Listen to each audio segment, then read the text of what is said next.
L'heure, c'est l'heure. Avant l'heure, c'est pas l'heure. Après l'heure, c'est plus l'heure, disait Jules Jouy, peintre et poète français du XIXe siècle.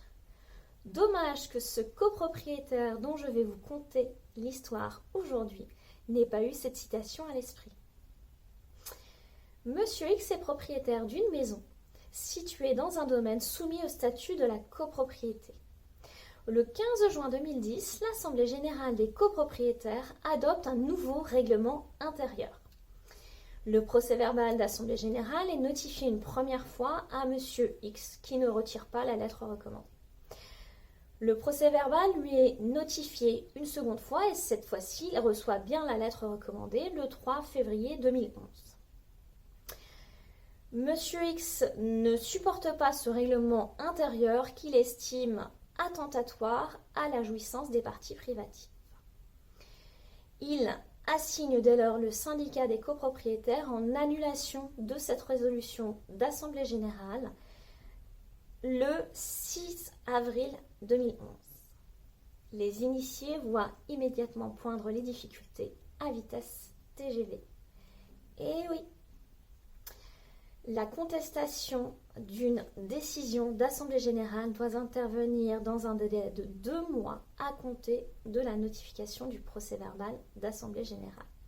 Les juges du fond, c'est-à-dire le tribunal de grande instance devenu tribunal judiciaire et la cour d'appel, déclarent le recours de M. X irrecevable. Il s'était en effet écoulé un délai de 2 mois et 3 jours depuis la notification du procès-verbal d'Assemblée générale.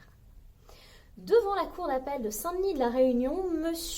X tente astucieusement un argument, à savoir celui de l'article 43 de la loi du 10 juillet 65, indiquant que cet article répute non écrite toute clause contraire aux dispositions d'ordre public de la loi, et cela permet assurément d'échapper au délai de contestation de 2 mois.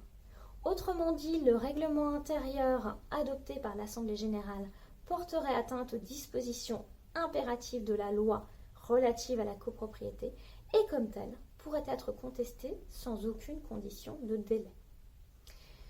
Cela ne fonctionne pas. La Cour d'appel retient que le règlement intérieur est un simple document officieux qui ne peut être assimilé au règlement de copropriété et ces stipulations ne peuvent donc pas être réputées non écrites.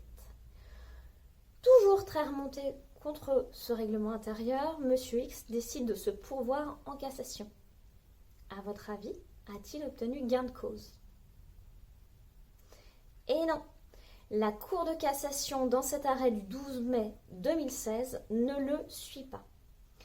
Elle rappelle que le règlement intérieur a été adopté par décision d'Assemblée générale et qu'ainsi les dispositions de l'article 42 de la loi de 1965 s'imposent, c'est-à-dire que cette résolution devait être contestée dans un délai de 2 mois. Faute pour M. X d'avoir respecté ce délai, il ne peut pas obtenir gain de cause. Il est irrecevable en ses demandes. Si cette vidéo vous a plu, vous pouvez la commenter, la liker ou la partager, ça me fera très plaisir. Quant à moi, je vous dis à la semaine prochaine pour une toute autre thématique.